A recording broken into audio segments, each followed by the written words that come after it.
Okay, so hi people, we're back with another video. So I wanted to do a little different video than what I've been doing so far. I've just been doing like BL reactions. So I wanted to go over my Criterion DVD collection. So you might notice right there how an empty space, that's where I keep all of them. So yeah, I have quite a few, so like sneak peek, and then I'll include some of them in the thumbnail too so you can kind of see. But I'm gonna go over like all my collection and then a few extra DVDs that I feel like still like fit with this, even though they're not Criterion. But yeah. Okay. First off, we're gonna start with the ones I have more of. So if you can't tell by the look, I did not do the eyebrows, but yeah, I kind of went with a Divine inspired makeup. Technically, Chapo Roland as Divine. So I'll enter a photo here. So yeah, I kind of went with the blue eye look and then the pink lips and everything. A lot of blush. I have on these earrings that say written directed by John Waters. I have another pair that's blue and it says the David Lynch. I have a leopard tie. I had to have my dad help me with this. I could not figure it out. Just a blue top and then another leopard top. But yeah, and then I curled my hair like quite a bit, so it is very poofy, very curly. Okay, but without further ado, let's get started. So Isn't it exciting to realize that you know better? Have faith in your own bad taste. Life-affirming movies can be such a drag. Get more out of life. See a fucked up movie. I'm gonna start off with my John Waters collection. So, whoops. So for the Criterion Collection, I only have 3 John Waters. So these are the 3 that I have. I am going to go over, I guess, the main one people know him for. Could you give us some of your political beliefs? Kill everyone now. Condone first-degree murder. Advocate cannibalism. Eat shit. Filth are my politics. Filth is my life. Take whatever you like. Of course, it is Pink Flamingos. So, I'm not gonna go over it too much. I'm not like, I did not study film or everything. These are just my opinions on just what I think. But yeah, just gonna show you the DVD inside and then just gonna read the synopsis on the back and then move on to the next one. Okay, so here we have Pink Flamingos by John Waters. So it's supposed to be like a male in the package, and it's like for Babs if you've seen the movie. And then yeah, this is the back. Let me open it up and show you, and then I'll read the synopsis. So in the front cover we have Divine, and then of course we have the dog. If you know, you know. And then yeah, it just says Pink Flamingos, and then on the back. So on the inside we have the DVD, and then over here we have the little extra booklet, I guess you can say. So it's like a mini and fake version of the newspaper from the movie. So it says exclusive photos of Divine, the filthiest person alive. So yes. And then it's supposed to be like the newspaper, but it's actually like the oops. I probably shouldn't have shown the picture. It's actually like just about like the cast and everything. So I thought that was pretty cool. Okay, so now I'm going to read the synopsis on the back. Okay. The Criterion Collection, a continuing. John Waters made bad taste I don't know, transcendent with the forever shocking counterculture sensation Pink Flamingos. His most infamous and daring cinematic transgression. Audrey Divine is iconic as the wanted criminal hiding out with her family of degenerates in a trailer outside Baltimore, while reveling in her tabloid notoriety as the filthiest person alive. When a pair of sociopaths, Mink Stoll and David Lockerty, love them, with a habit of kidnapping women in order to impregnate them with an attempt to challenge her title, um, Divine resolves to show them and the world the true meaning of the word filth. Inc- oh, yeah. Incest, cannibalism, shrimping, and film history's most legendary gross out ending. That here comes the dog. Waters and his merry band of Dreamlanders, we love the Dreamlanders, leave no taboo unsmashed in this gleefully subversive ode to outside outsiderhood, in which camp, spectacle, and pitch black the satire are wielded in an all-out assault on respectability. So yes, emphasis on camp too. So yeah, if you have not seen Pink Flamingos and you're like not into like filth, queerness, stuff like that, or John Waters in general, why are you here? Don't watch this. But if you are, go watch this. Yeah. All I can say is like it's campy, it's stupid, it's filthy. It's John Waters. There you go.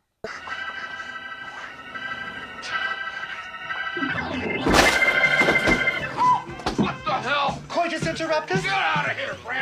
My next one is probably my favorite John Waters film. Um, it is Polyester. So again, starting Divine, and then I forgot his name, Tab Hunter. But yes, my one thing is I will mention, if you open it up, if you know this movie, it's supposed to come with an Odorama card. And if you look, there's no Odorama card. So I actually emailed Criterion when I got this on Barnes and Noble, and they said we're not doing that anymore. Sorry. So yeah, I another day went to Half Price and I found Polyester on DVD, and I'm like, oh wait, this comes with the Odorama card, and I opened it up, and sure enough, it did. So if you don't know what Odorama is, I think this is actually the first movie that did Odorama. Basically, there's gonna be like a number on the screen of the movie, like whichever scene you're watching, and then you have to scratch off and smell it. So yes. So again, this is a John Waters movie, so you can just imagine the smells that are in this. It's some smelly smells. Do you smell it? That smell. The kind of smelly smell. The smelly smell that smells. Smelly. But yes, where to put it? Okay. So yes, again, this is Polyester. I love that cover. And then when you open it up, that's the DVD, and then it comes with this. So if you open it up, it's like a poster of the movie cover. So we have Divine and Tab Hunter. And then on the back it's just like all the information. But yeah. Ah, I can't close it. But yeah, like I said, this is like probably my favorite John Waters movie. It's just so like campy. It still has a little bit of filth in it, but it's just like the story and the comedy of it. I love it. Francine, happiness is a picnic in the woods. Okay, so now let me read you the synopsis. For his first studio picture, filth maestro John Waters took advantage of his biggest budget yet to allow his muse, Divine, to sink his teeth into a role unlike any he had played before. Baltimore housewife Francine Fishpaw, a heroine worthy of a Douglas Sirk melodrama. Blessed with a keen sense of smell and cursed with a philandering pornographer, can I say that word? Husband, a parasitic mother, and a pair of delinquent children. The long-suffering Francine turns to the bottle as her life falls apart, until deliverance appears in the form of a hunk named Todd Tomorrow. That's the name, played by Tab Hunter. Enhanced with odorama technology that enables you to scratch and sniff along with Francine, polyester is one of Waters' most hilarious inventions, replete with stomach-churning smells, sadistic nuns, AA meetings, and foot-stomping galore. Before we continue, sorry for my like accent or if I mispronounce stuff. English is my second language, Spanish is my first one, so sometimes I mess up. So I'm sorry. But yes, this is so good. Like it's so camp. Edith Massey, she did wonderful in this. Like I always like I don't know where I just go Heinz, Heinz, and then when Divine goes Cuddles, I love it so much. Oh my goodness. But yes. Oh, I forgot to mention. Yeah, this is from 1981. Where'd I go put it? Pink Flamingos is from 1972. But yeah, that was polyester. Those aren't the right kind. I told you cha-cha heels, black ones. Nice girls don't wear cha-cha heels. Give me those prints. I'll never wear those ugly shoes. You ruined my prints. You know her. Would you look at that hair? Yeah, you know her.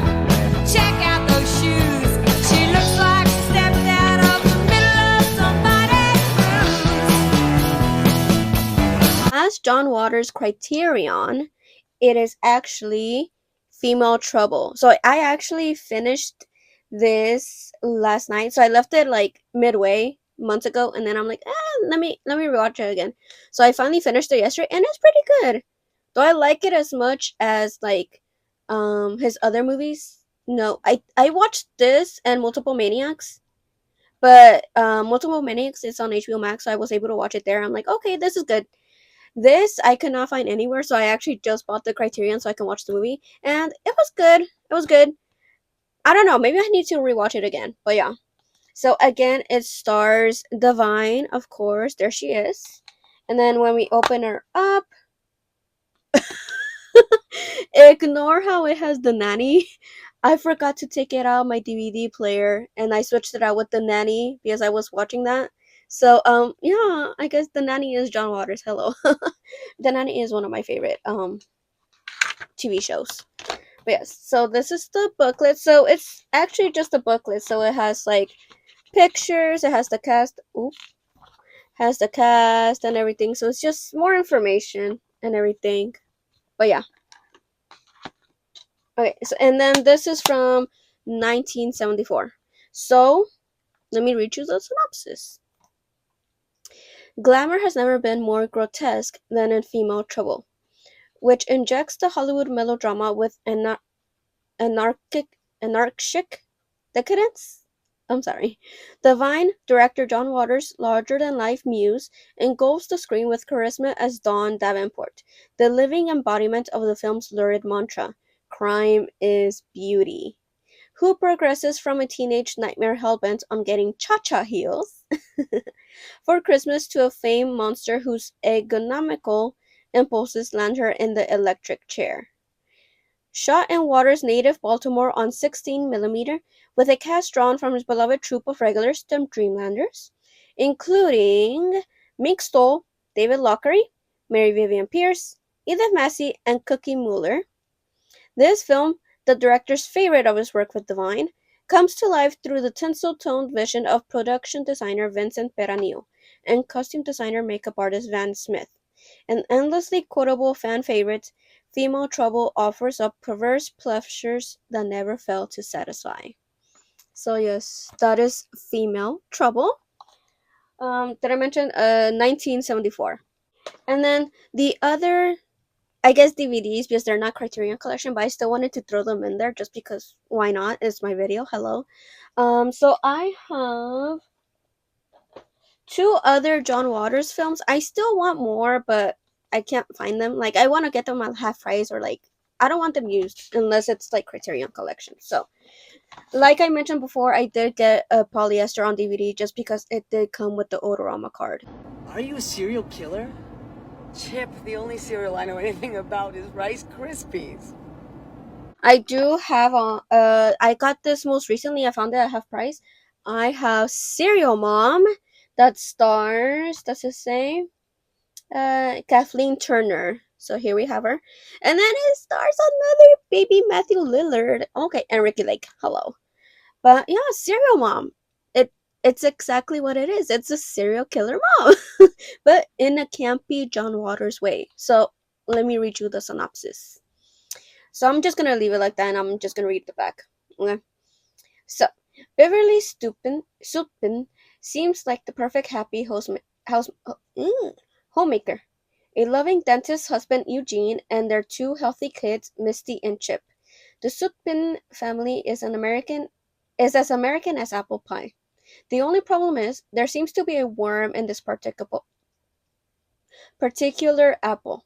Beverly lives her life the way she believes everyone should live theirs.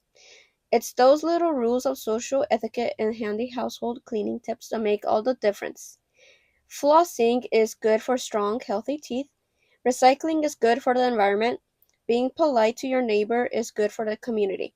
Not following these rules can be bad, very bad, in Beverly's book.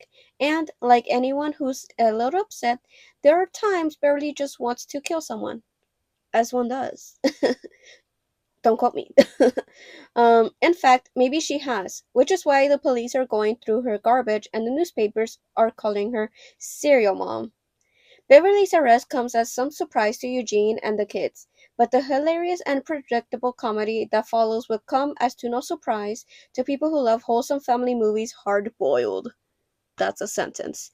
So, yes, exactly what that is. If you want like funny, camp, dark comedy, serial mom, there you go. Especially this one scene. I don't know if I can actually fit it here, but yeah. Hello? Is this a cocksucker residence? God damn you, stop calling here. Isn't this 4215 Pussy Way? You bitch! Now let me check the zip code. 212, fuck you! Girl's got roaches in her hair. Roaches? My little Tracy's a clean teen. There's no bugs on her, baby.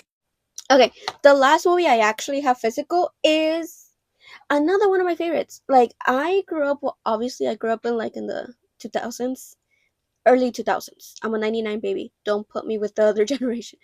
Um so I grew up watching the Hairspray with Zac Efron. I forgot her name, I'm sorry. But yeah, the one with Zac Efron. So that's the only one I knew until later on and I got cultured and I looked more into the world. I found out the original is actually a John Waters film, and this is the better version. Honestly, if you think the new one's better, watch this one. Negroes. Black boys. But yes, Hairspray by John Waters. It's so good. If you want camp, watch Hairspray. It's all about still the same stuff. It's still about integration, um, conformity, being yourself. Although this is less of a musical, I would say a little bit. It still has musical elements, but it's less of a musical per se, if that's to say anything. It has Divine as the mother, of course, and then yeah, the fashion darling. I want these two dresses. Someone please make them for me. Thank you. Especially the roach dress, which let me just show you something. I do have the puffy bag from Bagoo, the collaboration with John Waters. So this is the roach bag, inspired by the roach dress from Hairspray. Yes, yes. Hello. Um, but yes, I love that dress, and then this dress on the back that Ricky Lake's character wears. Oh my goodness, that is so cute. But yeah, it's just a DVD. Yeah, but I watched it and oh my goodness, this is so good. ASMR. But yes, watch the original. Thank you. And then the next two things I have for John Waters are books, but I just wanted to show them real quick. I do want to buy Crybaby. I love Crybaby. The trending that's happening on TikTok right now with like, if you were in jail, this is what I was. Blah blah blah. I forgot the trend, but it's like when the jailer and everything. That part of the movie.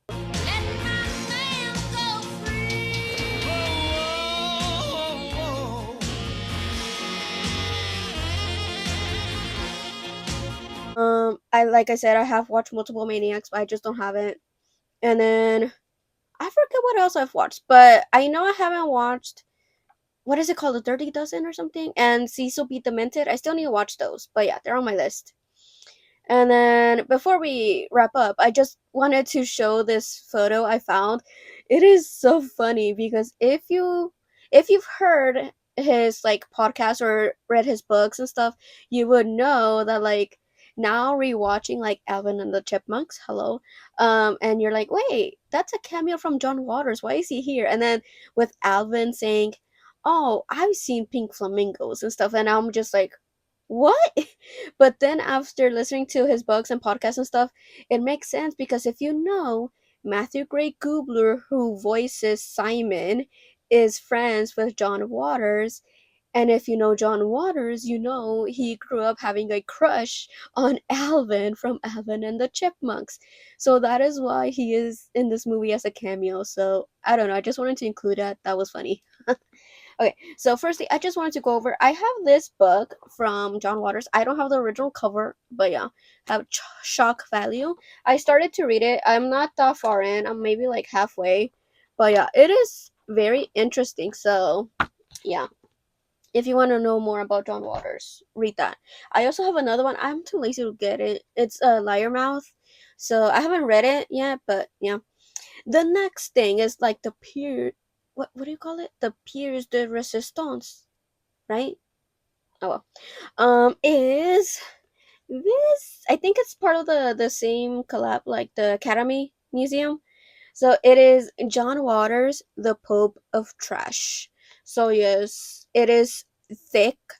It talks about like almost all of his movies. I think all of his movies. And then if you open it up, I'm so sorry, John Waters, if you're watching.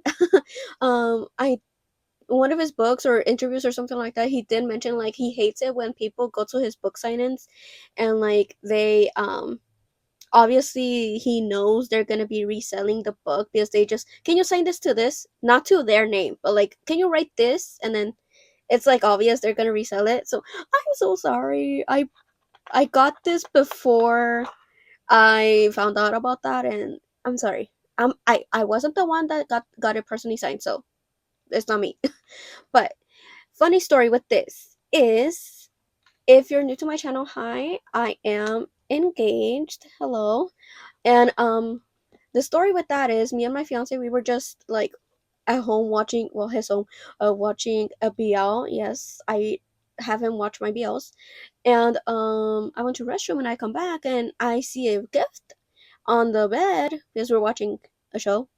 And he like proposes to me, and then he's like, here's a present for you also. And I open it up and it's this book. And because months before I sent him this listing on Mercari, I'm like, oh no, it got sold, I'm so mad. And then I forgot about it, and then I opened this up and I'm like, oh, you're the one who bought it. So if you open it up, oh hi Divine, it says to slut, signed by John Waters. So yeah, that's a little story with this book, but it's just like his whole filmography, like interviews and information and all that. So I have that. But yeah, I'm done with John Waters. So I think Here's the answer. we're gonna move on with, let's do David Cronenberg next. Okay. Oh, cheers first. Okay. So for David Cronenberg, I'm gonna go over. I have two of his Criterion movies, so let me go over one first and then the other one. Get the video, Joe. Long live the new flesh.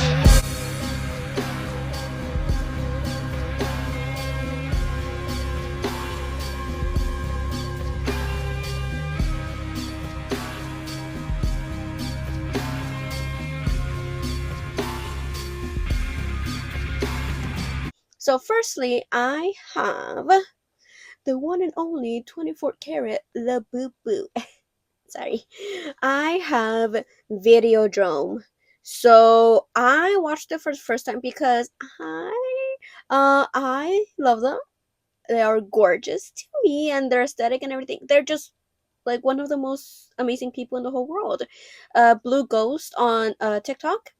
Um but yeah, I was influenced to watch this from their review and everything and how much they love him. So I'm like, let me go watch this, and it did not disappoint. So I have Videodrome by David Cronenberg. It is from 1983.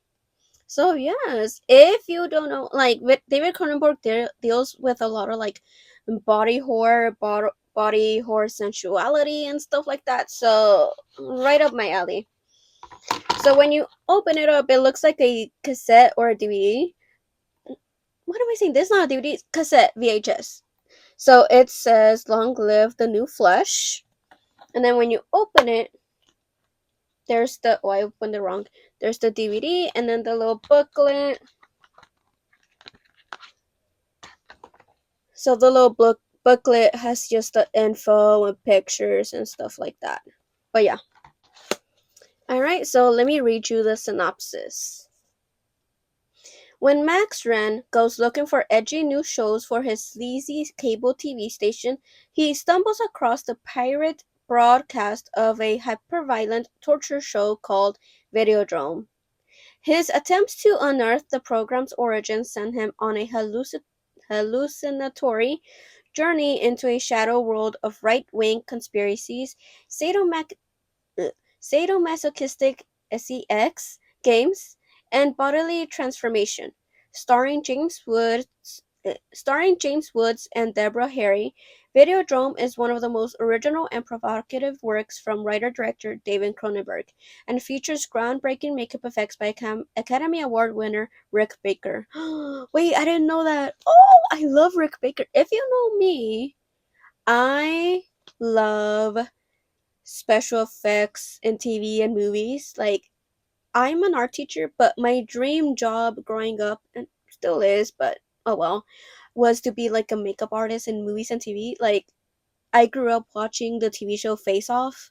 So that's what I wanted to do. I wanted to be V Neil. Like, I wanted to do makeup, prosthetics, not just beauty, but like, I wanted to make monsters. But yeah, I didn't even know that. I love Rick Baker. Wow. Okay. But yeah, Videodrome, long live the new flesh. But yeah, if you like body horror, sensuality in movies and everything, and just David Cronenberg knows how to do it. Watch Videodrome.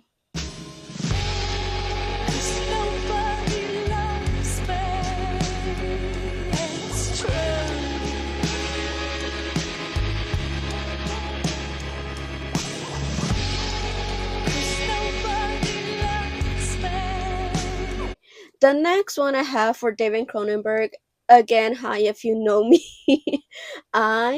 Firstly, I watched this because if you know me, my number one love, actors wise, is James Spader. James Spader. I think I'm just drawn towards the peculiarities in life. I'm interested in that. I'm interested in perversity. I'm interested in oddity. I'm interested in.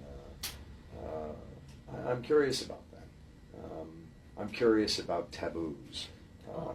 I'm curious about secrets. That's what interests me. Um, so I was watching like almost all of his filmography. I'm not done. And one of them was Crash. So yes, I watched this like a few months ago or maybe last year, and I had to actually get the Criterion because I could not find it anywhere. And do I regret it? No. So I watched the movie. Oh, it is from 1996. So this is Crash by David Cronenberg, 1996. So yes, it is based on a book by J.G. Ballard. And hi, hello, I do have it. I started to read it, but I, I, I kind of took a break, so I kind of, yeah, stopped reading it. But I am gonna finish. So like, yeah. So yeah, it is very interesting. So like, I guess should I read you the synopsis on the book? I'm gonna read the synopsis on the book. So again, this is Crash by J.G. Ballard. So this is the synopsis on the book. In this hallucinatory novel, the car provides the hellish tableau in which Vaughn, a TV scientist turned nightmare angel of the highways, experiments with erotic atrocities among auto crash victims, each more sinister than the last.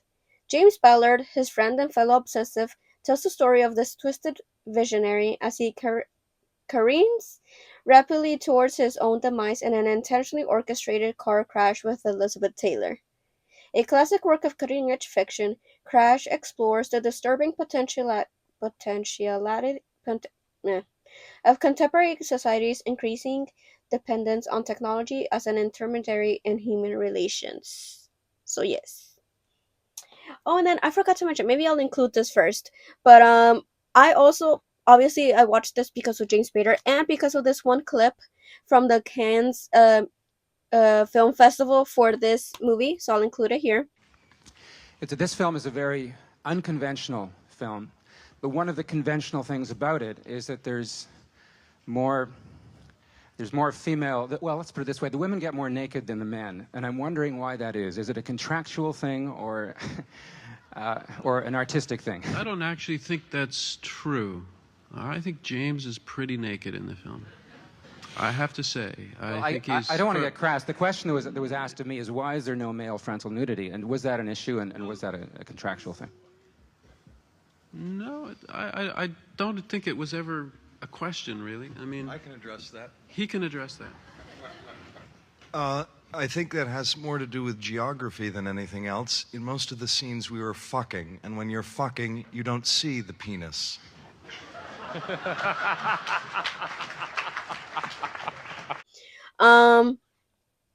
But yeah, that inspired me, and that's how we are here today. So yeah, it has the DVD, and then the booklet is not really a booklet, it's just the poster version of the cover. I think it's supposed to go that way. I don't think I can show it too much. Like I said, I know this from the Cannes Film Festival. Ooh. Okay, so like I was saying, I'm so sorry. My audio is gonna be a little bit weird now because I have to use a portable charger to charge my phone. I did a reaction earlier today, so I'm running low on battery, so I can't use my mic anymore. So I'm so sorry. I'm gonna try to talk a little bit louder. But yes. Okay, so like I said, I obviously know this from like James Spader in the Cannes interview. And then yeah. If you want to know more about this movie, like I said, I'm not a filmographer, so I don't know too much. So if you want to know more, this is a kind of really cool video if you want to know more about Crash. But yeah, here it is, and I'll probably link it down below too. One of the quotes I liked from the video was like, "The car's on fire and Cronenberg is on the wheel. I'm just along for the ride." But yeah, so let me read you the synopsis, and yeah. For this icily erotic fusion of flesh and machine, David Cronenberg adapted J.G. Ballard's future shock novel of the 1970s into one of the most singular and provocative films of the 1990s.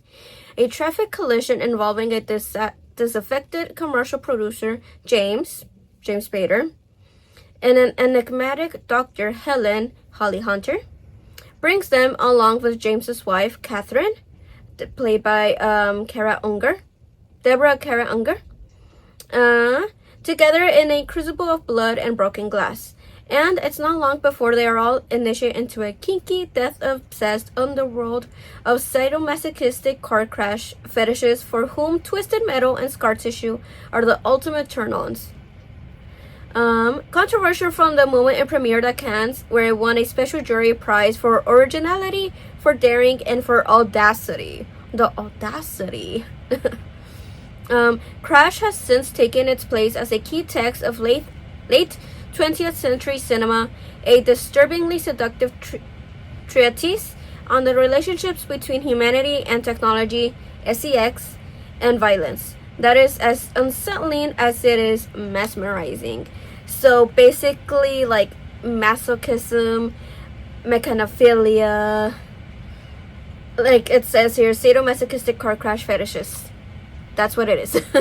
So if that sounds interesting to you, go watch Crash. It is good. And it is like one of James Spader's freakiest roles, and I love that. Yeah. Okay, so this is Future Misa. I already finished talking about Crash, but I'm just going to include it here. I totally forgot to include two of the actors because they weren't on the back of the DVD. So, Rosanna Arquette. And then we have Elias Koteas, I think. Which for the longest time I thought he was actually the actor that plays Detective Stabler from Law and Order SVU, Christopher Maloney. But no, it's not him. They just look a lot alike. So I'm so sorry. Yeah, I just wanted to include that here. Okay. I do have another James Spader. Well, three more, but they're not Criterion Collection, so I'll talk more about them at the end. But okay. Et votre service, chère madame.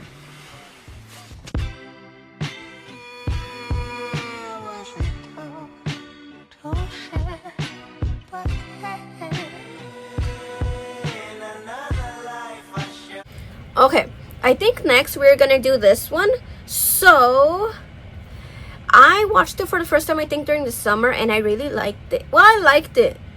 After like watching more videos about it and everything, I really like it now. So it is The Piano Teacher by Michael Haneke, and I actually do have the book where it comes from. It's by hopefully I say this right, Alfredi Jalecki. Oh, I'm so sorry. But yes, I do have the secretary.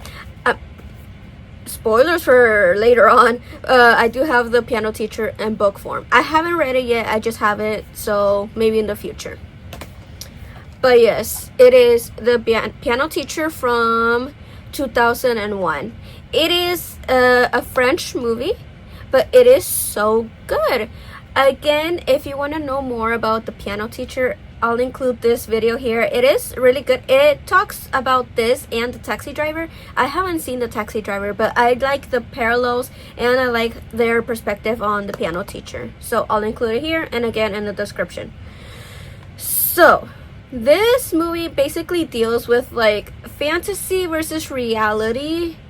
And yeah, what kind of drew me into this was just like the amplifications, or like the main characters like personality and what they want in life.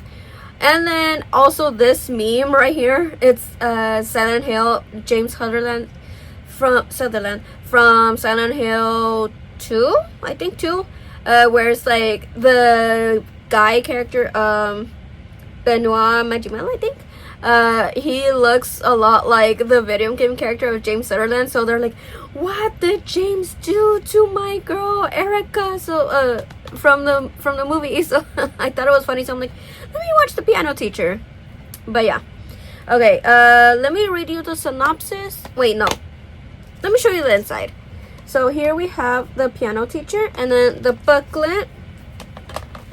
So the booklet is kind of like a not a trifold, but like you open it up and it has like photos and stuff. But yeah. Okay, now let me read you the synopsis. In this riveting study of the dynamics of control, Academy Award-winning director Michael Haneke takes on Nobel laureate Alfreda Jalecki, controversial 1983 novel about perverse female sexuality and the world of classical music. Haneke finds his match in Isabelle Huppert, amazing actress, amazing, who delivers an icy but quietly seething performance as Erica, a piano professor at a Viennese conservatory who lives with her mother in a claustrophobically codependent relationship. Very much that. Severely repressed, she satisfies her masochistic urges only voyeuristically until she meets Walter, played by Benoit Magimel, hopefully, a student whose desire for Erica leads to a destructive infatuation that upsets the careful equilibrium of her life. A critical breakthrough for Haneke, The Piano Teacher, whom won the Grand Prix as well as duo acting awards for its stars at Cannes, is a formless masterwork that remains a shocking sensation. So yes, this deals with like female sexuality in a way, fantasies and everything. So I have like a quote from, I think, the video I mentioned earlier. There is nothing worse than a woman who wants to rewrite creation. So I thought that was an interesting quote to describe The Piano Teacher, because if you don't know, again, watch this video. Like, Erica, the main lady, she lives with her mother like very codependently and like very suffocating. Like her mother dictates everything. She can't be her own person, and she feels like pain is the same as pleasure, and like she doesn't feel like her own person in a way, and so she wants this other person, the Walter, to do that for her. But when it actually happens, not really in a consenting way, that's where the fantasy versus reality melds. And I don't know how to explain it. It's just a really good take on female sexuality and fantasies. Yes, go watch The Piano Teacher. 5 minutes from now, you're not gonna believe what I've told you. I close my eyes, then I drift away into the magic night. I softly say. Okay, I think next we're gonna do this one. So I really like David Lynch. My fiance loves David Lynch more than me. I'm still a baby to his work, but I only have one Criterion Collection DVD for David Lynch, and it is for Blue Velvet. So I really want to watch Twin Peaks. I'm taking it slow. I haven't started yet. I watched the first episode, but I need to get into it more. I still need to watch like Mulholland Drive and all of his artwork, but I have seen Blue Velvet and I really like it. So this is probably one of the prettiest Criterion collections, because look at that. It is the Blue Velvet. And then when you open it, we have like the hotel, not the hotel, the room number, room door. Then we have the bird with the roach. And then when you open it, the book is not like in a sleeve or anything, so it comes out. So we have the DVD, that's the Blue Velvet. Is there something behind it? No, it's just a continuation. So here we have her. I forgot her name. I should know it, huh? Isabella Rossellini, so as Dorothy. So yeah, here we have the booklet. So we have Isabella Rossellini and Kyle MacLachlan, and then yeah, just has pictures, quotes. Oh, the ear, the infamous ear. And then more pictures and stuff. Okay, so let me read you the synopsis. So this is from 1986. Okay, home from college, Jerry Beaumont, Kyle MacLachlan, makes an unsettling discovery: a severed human ear lying in a field. In the mystery that follows, by turns terrifyingly and darkly funny, writer-director David Lynch burrows deep beneath the picturesque surfaces of small-town life. Driven to instigate, Jeffrey finds himself drawing closer to his fellow amateur sleuth, Sandy Williams, played by Laura Dern, as well as their person of interest, lounge singer Dorothy Valance, played by Isabella Rossellini, and facing the fury of Frank Booth. Frank Booth, y'all. Played by Dennis Hopper, a psychopath who will stop at nothing to keep Dorothy in his grasp. With intense performances and hauntingly powerful scenes and images, Blue Velvet is an unforgettable vision of innocence lost and one of the most influential American films of the past few decades. So exactly that. This is like very Americana, not a dark comedy, just like dark in general, about like possessiveness, obsessiveness, and a little bit like, I guess, Stockholm Syndrome in a way, but it is really good. Blue Velvet, go watch it.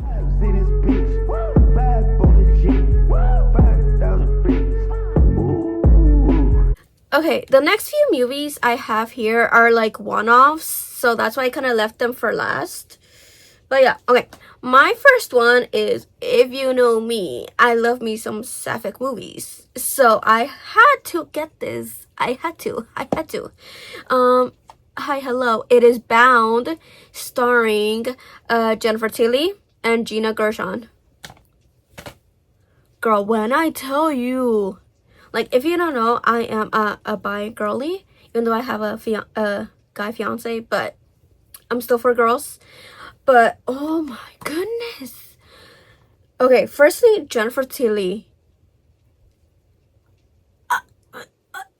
I'm gonna insert a picture here. Like, are we joking? That is one of the most beautiful, gorgeous women alive, honestly. And then we have Gina Gershon, which again, the same thing, but in this movie, it is giving like butch realness, but like in a way that I'm like, hello? I need a fan.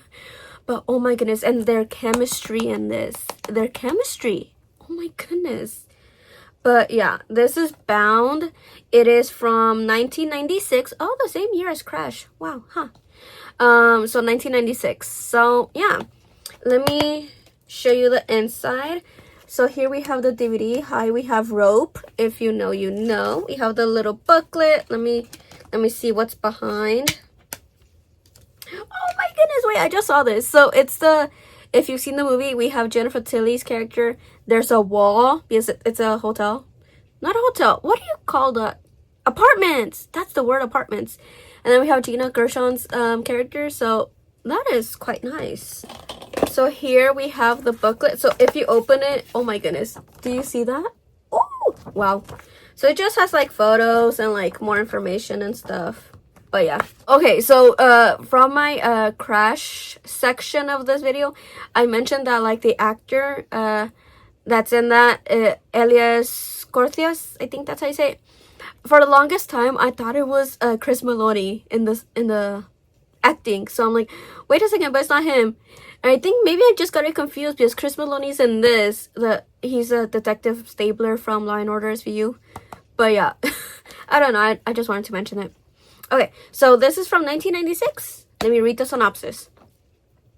Before they blew the world's mind with The Matrix, Lana and Lily Wachowski delivered a jolt of pure pulp pleasure with their hyper-stylish debut, which puts a deliciously sapphic spin on a crackerjack caper premise. That's a sentence.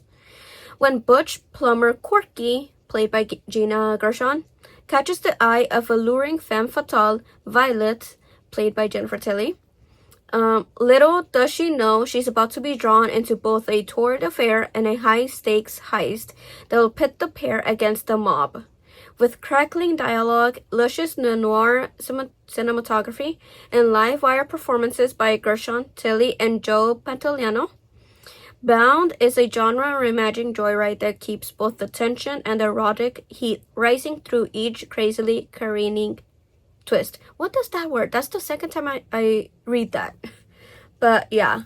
So again, if you like lesbians, sapphic, action, intensity, watch Bound. Thank you. Ahora soy yo la que dice no. Laisse tomber les pieds, laisse tomber les pieds, un jour c'est toi qu'on laissera. Laisse tomber les pieds, laisse tomber les pieds, un jour c'est toi qui pleureras. Oui, j'ai pleuré, mais ce jour-là, non, je ne pleurais pas, non, je ne pleurais pas. Je dirais c'est bien fait pour toi, je dirais ça t'apprendra, je dirais... Okay, my next one. This is such a good movie. Don't sleep on this. Like, if you want a dark comedy, this is a dark comedy. So it is Woman on the Verge of a Nervous Breakdown by Pedro Almodovar. But yeah, it is from 1988. It is a Spanish movie. I think it's Colombian. No? Spanish? I don't know. But it is so good. So good. So good. So, let me show you the inside. It is so good. Look at the colors. So here we have the DVD. We have spots. We have the booklet. Oh, okay. We have the whole cast. So I'm just gonna go over it real quick. So we have Pepa, played by Carmen Maura. Ivan as Fernando Guillen. Carlos as a young Antonio Banderas.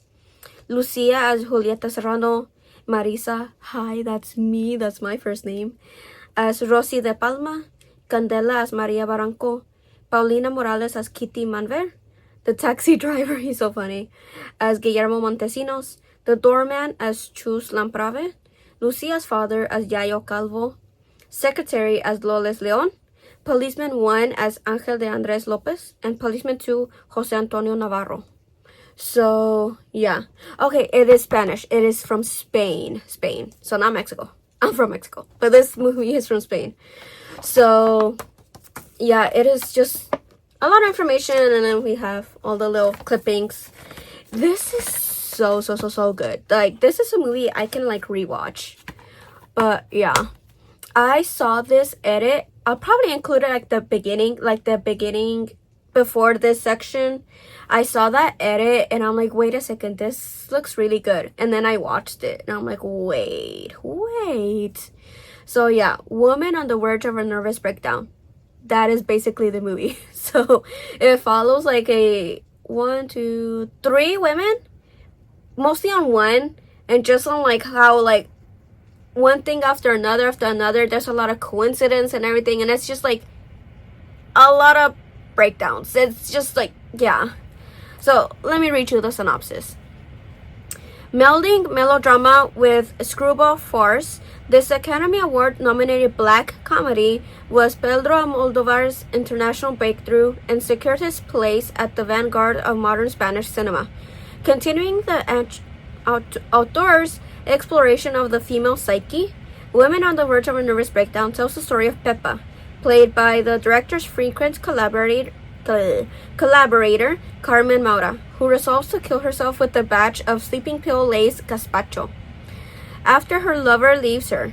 Fortunately, she is interrupted by a deliciously chaotic series of events. The filmmaker channeled Hollywood inspiration into his own unique vision, arriving at the irreverent humor and vibrant visual sense that define his work today. With an exceptional ensemble cast that also includes Antonio Banderas and Rosy de Palma, this film shows an artist in total control of his craft. That is exactly it. So yes, I love this movie so much. I watched his other one, Atame, or Tie Me Up, Tie Me Down. I don't think I finished it actually. Maybe I have to go back to it. But it has another Antonio Banderas. But yeah, it's so good. Pedro Almodovar just gets it. He just gets it. Go watch this if you want a dark comedy. You asked me what family is, and I think of family as community. I think of the spaces where you don't have to shrink yourself, where you don't have to pretend or to perform. You can fully show up and be vulnerable and in silence, completely empty, and that's completely enough. You show up as you are, without judgment, without ridicule, without fear or violence or policing or containment, and you can be there and you're filled all the way up. So we get to choose our families. We are not limited by biology. We get to make ourselves. Okay, the next one I have not actually seen. I'm so sorry. This is the most recent one I got, so I'm so sorry. But yes, I needed to grab it because I know it is very influential. And yeah, so I'm probably gonna include like a little snippet videos and something before I start like the section, so you probably know what this is. So I had to get this. So it is Paris is Burning. So it is from 1990. So if you don't know, Paris is Burning is like a documentary documenting like queer life, drag queen life, and all that in the what does it say, in the 80s. Okay, so with the African American and Latin community also. But yeah, if you want to know more about queer history, drag history and everything, Paris is Burning is the one to watch. So like I said, that is why I bought it. I love that, so I wanted to know more about it. So let me open her up. So we have the legendary Paris is Burning, as RuPaul always says. So here we have the booklet. It is very thick. It has a lot of information. We have some of the people. But yes, this is where voguing came to be, and anybody that knows drag and queer art is from this. So please go watch it. Like I said, I still need to watch it, so I'm so sorry. I should have watched it before I decided to do my video. But yeah, this is one of the most important and influential films, I would say. Well, documentaries, I would say. Go watch it. I keep on dancing for. Don't you wanna turn the trick right now? Shake it, baby. Come on and show me how you work.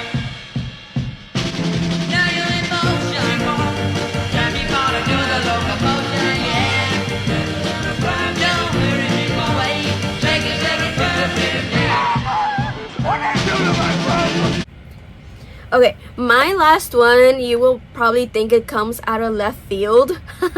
But I had to get it because my dad showed me this movie actually, and I really liked it. He was like, this is really funny. I'm like, yeah, sure, Dad. How is a movie from 1963 gonna be funny? But it was actually really funny. So it is very long. It's 163 minutes. Is that long? I can't tell. But yeah, it is. It's a mad world. So like I said, it's from 1963. So here's the cover art. It's really good, y'all. Like, if you want comedy, like an old-timey comedy movie, go watch this one. So let me show you the inside. Oh wait, it's 2 DVDs. Wait, what? Why is it 2 DVDs? Ooh, I got the 2 Blu-ray DVD one. I didn't even know that. Well, it's been a while since I bought this one. So yeah, it just comes with the little like thingy, and yeah. So yeah, let me read you the synopsis. Stanley Kramer followed his Oscar-winning judgment at Nuremberg with the sobering investigation of American greed. Who are we kidding? It's a mad world about a group of strangers fighting tooth and nail over buried treasure. It's the most grandly harebrained movie ever made. A pile up of slapstick and borscht belty one-liners performed by a non-parallel cast, including Milton Berle, Sid Caesar, Ethel Merman, Mickey Rooney. Oh, Mickey Rooney! I forgot about that. Spencer Tracy, Jonathan Withers, and a boatload of others playing to the rafters comedy legends. For sheer scale of silliness, Kramer's wildly uncharacteristic film is unlike any other. An exhilarating epic of tomfoolery. That is what that is. Tomfoolery. So if you want to watch a comedy, watch this movie. Okay, so that is it for my Criterion Collection. Let me talk about this one first, and then I'll do the other ones. So this is not on Criterion Collection. I don't think they're ever gonna do a Criterion Collection. I don't know what's the criteria to be on Criterion Collection, but if they ever do one for this movie, I am buying it immediately. Drive. Got a big plan, this mindset, maybe it's right at the right place and right time, maybe tonight in a whisper or handshake. If you know me, my #1 movie of all time, I love it so much. It is The Crow, starring Brandon Lee. It has everything I love. It has romance. It has angst. The angst I love so much. Like the who did this to you and everything, the yearning. I love that. It has action. It has the gothic imagery and themes, the soundtrack, everything, and then just Brandon Lee. It is amazing. If they ever release it on Criterion, I have to buy it. So my fiance actually got this for me, I think for my birthday one year. It's the 4K special edition. I think it's the one with the slipcase and everything. I have the Living Dead doll. I have the 2 Funko Pops. I have the original Funko Pop. And I think that's it. Oh, I have the collector's edition of the comic. But yeah, I love it so much. I love it. Oh wait, yeah, talking about The Crow again. Hi, if you recognize my intro where it says Misa Misa and all my collage photos, that is actually from this movie. It is the Burn by The Cure. That's the beginning part of the song. It's from The Crow. And then my thumbnail, my picture for YouTube and everything is me as Eric Draven, The Crow makeup. But yeah. Do you really want to be my secretary? Yes, I do.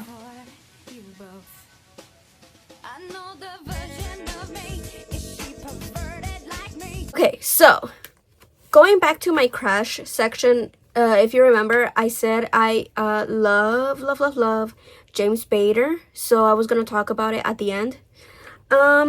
So I do think this movie could actually be part of Criterion Collection, maybe this next year, hopefully. And if it is, I am buying it for sure. It is like like I said, The Crow is my number one. If I had to pick a number two movie, it is Secretary. I love Secretary so much. Like, if you know me, this is just like more into me. I'm sorry. I love Secretary. So, firstly, obviously, my man, James Spader, and he knows how to do this role. Yeah, I love it so much. So I just wanted to boast and say I do have the book. It's a section of the book. It's not the whole book. So like if you look at it, here are the chapters, and the movie is based on this chapter, Secretary. So yeah. So Secretary starring James Spader and Maggie Gyllenhaal. James Spader and Maggie Gyllenhaal. Oh my goodness, I'm so sorry. But yeah, it is so good. So let me read you the synopsis first. Lee Holloway, played by Maggie, has a few strikes against her when she applies for a secretarial position at the law office of E. Edward Gray, played by James Spader. At first, the work seems quite normal, but soon, in between typing, filing, and coffee making, Lee and Mr. Gray embark on a more personal relationship together, crossing the lines of conduct that will give any human resource director the vapors. So yes, yeah. Let me just show you a little bit. And then yeah, it's like that trend that's going on around on TikTok, like when you just ask for 2-piece, a scoop of mashed potato, and as much ice cream as you like, doll or something, whatever is trending on TikTok, I don't even know. Like, it's from that movie. So yes, if you want to know more about Secretary, I'm not that eloquent, so watch this video. I thought this video was really cool and like really precise with their like perspective on Secretary. So please go watch it. I'll link it down too. So it's just like how Mr. Gray allows her to be like, she goes home from being like in a, I guess you could say, a mental hospital after an accident. That's all I'm gonna say. And she just wants some control in her life, and that's what he gives her. And it plays on the aspect of a sub and dom relationship, not in a way of 50 Shades of Grey. Like, I watched 50 Shades of Grey like years before this, and I'm like, oh, I really like this, but I don't know. But after watching this, I'm like, they got it all wrong. Like, this is how you do a sub and dom relationship, how you play with S&M, how you play with like masochism and sadomasochism. Masochism and sadism in a way. So like feeling pain and inflicting pain in a way where it's pleasurable in a way. So he makes her feel recognized and accepted, where in a world where what she feels might not be normal, where like her other normal boyfriend doesn't get what she wants, but he gets her completely. I don't know, it's just, again, if you know me, again, I am a Scorpio. This just makes sense to me. I don't know what else to say. I like the freaky stuff. But yes, Criterion Collection, if you're watching this video, please make one for Secretary. I am waiting. Okay, and then just two other ones. They're not gonna be on Criterion Collection, but just talking about James Spader, I just wanted to show these off. So I have Stargate only because it has James Spader. I haven't watched it, so it's on my list. But yeah. And then another one where I started to watch it, but then I don't know what happened. I never finished it, so I have it on DVD. It's Bad Influence. So yeah, I need to finish it. Other James Spader ones, I watched Jack's Back. I love that one. That's really good. I still need to watch like Dream Lover, White Palace, Tough Turf, 16 Candles actually. Or yeah, but yeah, I need to consume all the James Spader media. He gets it. Like his whole aura is what I love. Like I there's no other one doing it like James Spader, honestly. But okay, I think that was it. Oh, I guess other movies I would maybe think about getting on Criterion Collection would be, again, James Spader. I have actually watched this movie. Maybe I need to go rewatch it. On my first watch, I was like, okay, this was good. I didn't love it, but maybe I just need to rewatch it. It is, I'm sorry, I don't say this word. SEX, Lies and Videotape. So that's on my list. Happiness. I really like that movie. Wanna Get Happiness. And then I have watched this movie, but I don't know if I want to get it on Criterion Collection. Maybe I need to rewatch it. But House or House. Yeah, it was weird, y'all. But very enjoyable. Although, like, going back to like me being bi, hi, are they in high school? Never mind, maybe I won't say this. They're probably in high school, but like, I don't know, like Kung Fu. That's all I'm gonna say. Kung Fu. Like, I liked her whole style and like her aura. That's all I'm gonna say. But yeah. Okay, this was a long video. It kind of cut me off at the middle, so I'll try to blend all of this together. And then yeah. Thanks for watching. I just wanted to do like a different video, kind of going over my Criterion Collection. But yeah, I'll just leave you off with this quote from David Lynch's character from, I think, Twin Peaks: The Return. Be like this character, and I will see you in the next one. Like, subscribe, and everything. Before Toodles. you were Denise, when you were Dennis, and I was your boss, when I had you working undercover at the DEA, you were a confused and wild thing sometimes. I had enough dirt on you to fill the Grand Canyon, and I never used a spoonful because you were and are a great agent. And when you became Denise, I told all your colleagues, those clown comics, to fix their hearts or die.